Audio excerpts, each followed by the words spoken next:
Hello नमस्कार साथियों, स्वागत है आज के इस नए वीडियो। दोस्तों, आज के इस वीडियो में आप लोग को हम सिखाने वाले हैं क्षेत्र मिति से संबंधित कुछ महत्वपूर्ण फॉर्मूला। जी हाँ दोस्तों, ये फॉर्मूला जो है आपको 9th 10th में जो है काफ़ी पूछे जाते हैं। इससे जो है क्लास 10th के लिए तो ये काफ़ी ही बेहद महत्वपूर्ण होने वाला है, क्योंकि इससे जो भी क्षेत्रफल से संबंधित, आयतन से संबंधित सूत्र है इस पे आधारित है। तो ये 10th वाले के लिए काफ़ी इम्पोर्टेंट है, लेकिन वैसे तो ये प्यारे साथियों 6 से ही आप लोग सीख चुके हैं। तो एक बार फिर से आप लोग को हम बताते हैं, जो क्षेत्रमिति से संबंधित कुछ फॉर्मूला होगा आप लोग को पार्ट 1 में आज हम बता रहे हैं। तो देखिए, ये आप लोग को शुरू करते हैं और इसमें आप लोग को बताएंगे कि क्षेत्रफल क्या होता है, उसके बाद जो है उसका हम कैसे परिमाप, कौन सा परिमाप होगा, क्या इसकी जो है कैसे निकालेंगे, इसकी सारी जानकारी आप लोग को इसी वीडियो में बताने वाला हूं। तो आप लोग वीडियो के अंत तक जरूर देखिएगा। तो चलिए आज की क्लास को स्टार्ट करते हैं। और ये देखिए, आपके सामने पहला जो है वर्ग के परिमाप से स्टार्ट होता है। अगर बात करें वर्ग की परिमाप क्या होता है प्यारे साथियों, तो इसमें बात करें वर्ग की परिमाप, तो परिमाप में अगर हम वर्ग में चले तो किसी भी आकृति की अगर परिमाप की बात करें तो ये आप देख रहे होंगे कि इसमें 4 भुजा दी हुई है। 4 भुजा, अगर सबसे पहले बात करें वर्ग किसे कहते हैं, तो वर्ग जो होता है वैसी द्विविमीय आकृति होती है जिसकी चारों भुजा क्या होती है, बराबर होती है, और प्रत्येक कोण जो होता है, प्रत्येक कोण 90 डिग्री के बराबर होता है, उसे ही वर्ग कहते हैं। तो प्यारे साथियों, ये चारों भुजा बराबर है। इस चारों भुजा का योग जो होगा आप लोग को ए से डी तक की दूरी, और डी से सी तक की दूरी, और बी से यानी कि सी से बी तक की दूरी कहा जाए, और बी से ए तक की दूरी, ये सारी दूरी आपके सामने जो है किसका है, ये परिमाप होता है। किसी भी आकृति में दूरी जो है परिमाप होता है, उसकी चारों बगल की दूरी परिमाप होता है। अब बात रहा क्षेत्रफल की, तो आप देख रहे होंगे क्षेत्रफल की, तो ये पूरी आकृति जो यहाँ से यहाँ तक जो व्हाइट कलर में आप लोग को ये दिख रहा है, जहाँ जितना भर ये अपना क्षेत्र घेरता है वही इसकी क्या है, क्षेत्रफल है। तो चलिए, वर्ग का क्षेत्रफल भी आप लोग को उम्मीद करता हूँ कि यह सारी भाग जो है ये क्या है, क्षेत्रफल है। अगर इसके अंदर की भाग ही क्षेत्रफल होगा। अब चलिए इसमें आप लोग को बताता हूँ कि विकर्ण कौन सा होता है। आप यहाँ से यहाँ तक एक सीधी लाइन खींच दिए, ये भी क्या है, विकर्ण है। और यहाँ से यहाँ तक भी आप खींच दीजिए, इससे भी हम किसे डिनोट करते हैं, विकर्ण से डिनोट करते हैं। और ये भी बात ध्यान में रखिएगा कि वर्ग का विकर्ण जो होता है दोनों क्या होता है, बराबर होता है। ये दोनों विकर्ण क्या हो जाएंगे, बराबर हो जाएंगे, और इसे जो है डी से सूचित किया जाता है, और इसकी भुजा को जो हम ए मान लेते हैं। तो चलिए अब आप इसको परिमाप निकालते हैं। तो इसकी चारों भुजा, ये ए भी है, ये भी ए है, ये भी ए है, तो इसकी चारों भुजा क्या हो जाएगा, ए प्लस ए प्लस ए प्लस फिर ए प्लस ए, अर्थात 4a जो है इसकी क्या होने वाला है, 4a इसका परिमाप होने वाला है। तो इसका परिमाप क्या हो जाएगा, 4a, या इसे क्या लिख सकते हैं, 4 गुना भुजा भी लिख सकते हैं। तो इसका परिमाप ये हो गया। चलिए अब इसका क्षेत्रफल निकालते हैं। तो इसकी क्षेत्रफल की बात करें तो प्यारे साथियों, क्षेत्रफल जो होता है ए गुना ए, अर्थात यहाँ से यहाँ तक और यहाँ से यहाँ तक का जितना भी डिस्टेंस है उसको गुना कर दीजिए, वही इसका क्षेत्रफल निकल कर आने वाला है। तो इसका क्षेत्रफल क्या हो जाएगा, ए गुना ए, अर्थात ए स्क्वायर हो जाएगा, जो किसके बराबर होगा, या ए स्क्वायर, इसे या कहा जाता है क्या, भुजा का होल स्क्वायर, इसे हम प्यारे साथियों लिख सकते हैं। तो इसे क्या लिख सकते हैं, भुजा का स्क्वायर लिख सकते हैं। तो चलिए अब इसकी भुजा का स्क्वायर हम लिख सकते हैं। तो इसकी भुजा का स्क्वायर, तो अब इससे अगर आपको क्षेत्रफल दे दिया जाएगा और कहेगा कि इसका जो है आप लोग को जो है भुजा निकालना है, तो क्या कीजिएगा, आपके मान लीजिए क्षेत्रफल जो है ए स्क्वायर दे दिया है, तो भुजा निकालने के लिए आप लोग को कुछ नहीं करना है। तो भुजा निकालने के लिए इसका रूट इस साइड हटा दीजिए, तो ये जो है क्या हो जाएगा, रूट अंडर क्षेत्रफल। तो क्या हो जाएगा, इसका भुजा के लिए जो है प्यारे साथियों रूट अंडर क्षेत्रफल हो जाएगा। तो क्या होने वाला है, रूट अंडर क्षेत्रफल जो है वर्ग की भुजा होती है। तो इसको आप लोग को ध्यान में रखना है। तो चलिए अब बताते हैं कि इसका विकर्ण क्या होता है। तो प्यारे साथियों, जैसे आपके सामने ये भुजा दिया है, ये इसकी भुजा दिया है, तो ये इसकी विकर्ण है।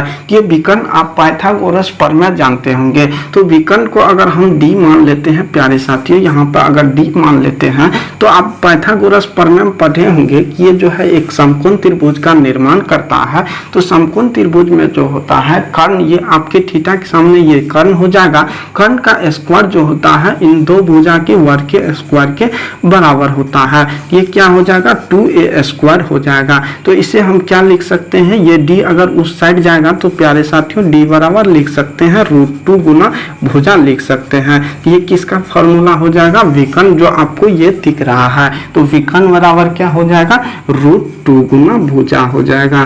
क्या हो जाएगा √2 गुना भुजा जो है ये वर्ग का विकर्ण हो जाएगा। अब प्यारे साथियों क्षेत्रफल एक बार फिर से लिखा है, इसका भी लिखने का कुछ और मतलब होगा। तो इसका मतलब सीधी सी है कि अगर आपको वर्ग में विकर्ण दिया रहे और तब कहे क्षेत्रफल निकालने के लिए, तो उसके लिए फॉर्मूला क्या होगा वो आप लोग को बताता हूँ। तो इसके लिए फॉर्मूला मान लीजिए आप लोग को विकर्ण दिया है, तो इसके लिए फॉर्मूला होता है 1/2 d का जो है होल स्क्वायर होता है। ये इसका फॉर्मूला हो गया। तो आपके सामने जो है वर्ग से संबंधित जितने भी सूत्र है आपके सामने मैंने रख दिया। तो चलिए अब देखते हैं आयत से संबंधित फॉर्मूला को, जो काफी इंपॉर्टेंट है। तो अगर बात करें परिमाप, तो फिर वही परिमाप जो होता है यहाँ से यहाँ तक की दूरी और यहाँ से यहाँ तक की दूरी। ये दूरी मान लीजिए अगर हम यहाँ से यहाँ तक की दूरी l है और यहाँ से यहाँ तक की दूरी l है, फिर यहाँ से यहाँ तक की दूरी b है और यहाँ से यहाँ तक की दूरी जो है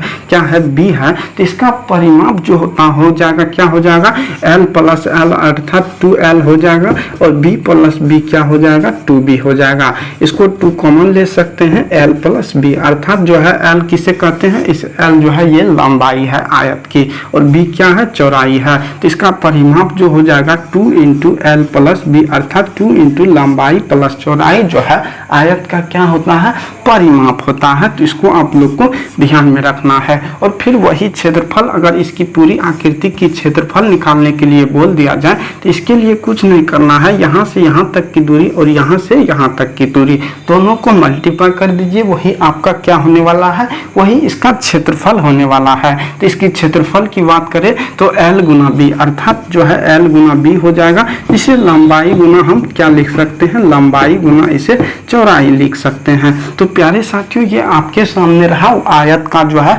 आयत की क्षेत्रफल जो होता है लंबाई गुना चौड़ाई होता है। तो फिर उसी तरह इसमें भी विकर्ण होता है दो गो, जो परस्पर इसका भी विकर्ण जो है बराबर होता है प्यारे साथियों। लेकिन आयत और वर्ग में एक ही अंतर है कि इसकी चारों भुजा बराबर होता है, लेकिन आयत में जो होता है इसकी जो है दो आमने सामने की भुजा परस्पर बराबर होती है। तो प्यारे साथियों इसका विकर्ण निकालने के लिए फॉर्मूला हो जाएगा, यहाँ से यहाँ तक देखिए b है और यहाँ से यहाँ तक l है, और इससे अगर हम विकर्ण के लिए d अगर मान ले तो फिर वही पाइथागोरस प्रमेय से हो जाएगा। d बराबर क्या हो जाएगा प्यारे साथियों, d स्क्वायर बराबर l square plus b square हो जाएगा। फिर अगर स्क्वायर उस साइड जाएगा तो d बराबर इसे हम फॉर्मूला लिख सकते हैं √l square plus b square. तो इसका विकर्ण जो है प्यारे साथियों आयत का विकर्ण हो जाएगा √, लंबाई का स्क्वायर प्लस चौड़ाई का स्क्वायर अर्थात b स्क्वायर।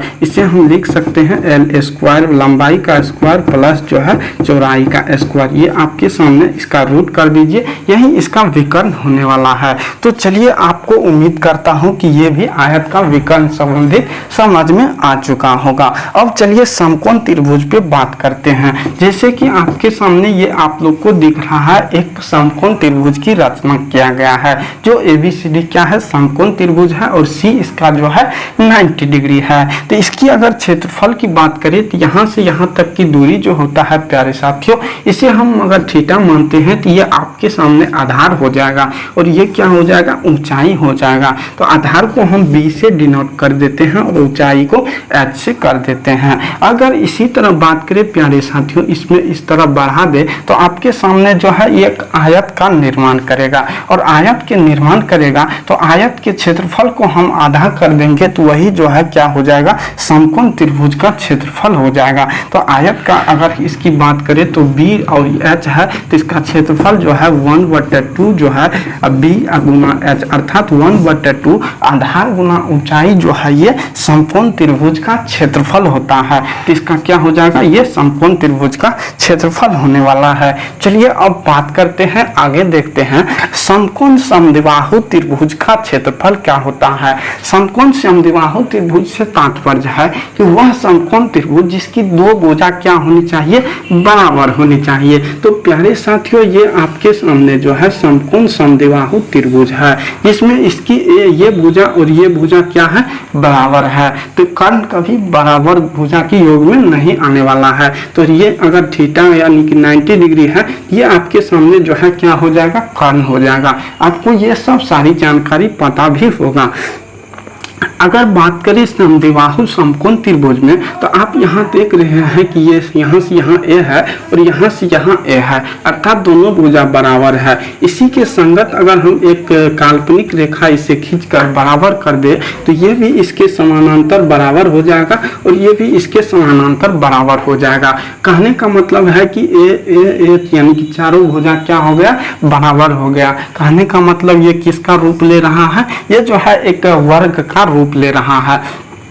और आपको बताए हैं कि वर्ग का जो होता है प्यारे साथियों, क्या होता है, वर्ग का क्षेत्रफल जो होता है भुजा स्क्वायर होता है। तो पूरा वर्ग का क्षेत्रफल अगर भुजा स्क्वायर है, तो आधे वर्ग का क्षेत्रफल निकालना है तो क्या करना होगा, तो 1/2 कर देना होगा। और वर्ग का क्षेत्रफल जो भुजा स्क्वायर होता है, ये भुजा स्क्वायर लिख सकते हैं प्यारे साथियों। कैसे, तो देखिए हमको पूरा त्रिभुज का क्षेत्रफल निकालना है और ये एक काल्पनिक हम आपको वर्ग से यहाँ तक के बारे में बताए हैं। तो यहाँ देखिए ये इतना भर का हमें क्षेत्रफल ज्ञात करना है और पूरा वर्ग का क्षेत्रफल भुजा स्क्वायर होता है, इसकी आधा कर देंगे तो यहाँ तक का क्षेत्रफल हो जाएगा। तो ये इसके सामने ये आपको जो है किसका फॉर्मूला हो गया, ये जो है समद्विबाहु समकोण त्रिभुज का फॉर्मूला है, इसको आप ध्यान में रखिएगा। अगर इसी तरह बात करें कर्ण की, तो समद्विबाहु समकोण त्रिभुज में जो है कर्ण निकालने के लिए जिस तरह यहाँ पर आप लोग जो है इसका विकर्ण निकाले हैं, उसी तरह इसका कर्ण भी हो जाएगा। वो भी आप लोग को प्रूव करके दिखाते हैं। तो देखिए कैसे, यहाँ से यहाँ ए है, यहाँ से यहाँ ए है। इसकी कर्ण की बात करें तो कर्ण जो है हमें इसे कर्ण को किसी संख्या सी से मान लीजिए डिनोट कर देते हैं। तो सी का स्क्वायर जो है ये कर्ण का स्क्वायर बराबर फॉर्मूला हो जाएगा प्यारे साथियों, ए स्क्वायर प्लस ए स्क्वायर, क्योंकि दोनों भुजा क्या है, बराबर है। तो सी स्क्वायर यानी कि बराबर हो जाएगा क्या, 2a का होल 2a स्क्वायर, और c बराबर क्या हो जाएगा, √2 गुना a, क्या हो जाएगा, √2 गुना a, अर्थात कर्ण बराबर क्या हो जाएगा, √2 गुना a जो है इसका कर्ण बराबर फॉर्मूला होने वाला है। तो उम्मीद करता हूं कि ये आप लोग को समद्विबाहु समकोण त्रिभुज का सूत्र जो है आप लोग को पता हो चुका होगा। अब देखते हैं आगे समद्विबाहु त्रिभुज के क्षेत्रफल के बारे में। समद्विबाहु त्रिभुज का क्षेत्रफल क्या होता है, यहाँ क्या बताए हैं, समकोण समद्विबाहु त्रिभुज है और ये क्या है, समद्विबाहु त्रिभुज है, और यहाँ आपको बताए हैं समकोण त्रिभुज। तो इन तीनों को आप लोग को अलग अलग से ध्यान में रखना है। तो समद्विबाहु त्रिभुज का क्षेत्रफल आपको ये अभी नहीं पूछा जाएगा, फिर भी याद में रख लीजिए कि समद्विबाहु त्रिभुज अर्थात वैसा त्रिभुज जिसकी दो भुजा बराबर हो। दो भुजा कोई भी बराबर हो सकता है, इसमें लिमिट नहीं है। तो मान लेते हैं कि इसकी दोनों भुजा ये बराबर है, तो इसकी भुजा को ए और इसकी भुजा को ए मान लीजिए। जो भुजा बराबर नहीं है उसे हम बी मान लिए हैं। तो समद्विबाहु समद्विबाहु त्रिभुज का क्षेत्रफल जो होता है प्यारे साथियों, वो होता है a/4b रूट अंडर 4b का whole square minus A square जो है ये इसका सूत्र होता है समद्विबाहु त्रिभुज के क्षेत्रफल ज्ञात करने के लिए। तो ये आप लोग को ध्यान में रख लेना है। समद्विबाहु त्रिभुज का क्षेत्रफल जो होता है a/4b root under 4b square minus A square होता है। इसको आप लोग को ध्यान में रखना है। चलिए अब देखते हैं जो काफी इंपॉर्टेंट है, समबाहु त्रिभुज का क्षेत्रफल क्या होता है। प्यारे साथियों, समबाहु त्रिभुज का क्षेत्रफल अगर बात करें, सबसे पहले समबाहु त्रिभुज क्या होता है, तो समबाहु त्रिभुज होता है कि वैसा त्रिभुज जिसकी तीनों भुजा क्या हो, बराबर हो, तो उससे क्या कहते हैं, समबाहु त्रिभुज कहते हैं। और समबाहु त्रिभुज का क्षेत्रफल जो होता है प्यारे साथियों, वो होता है √3/2 गुना भुजा होता है, √3/2 गुना भुजा स्क्वायर होता है।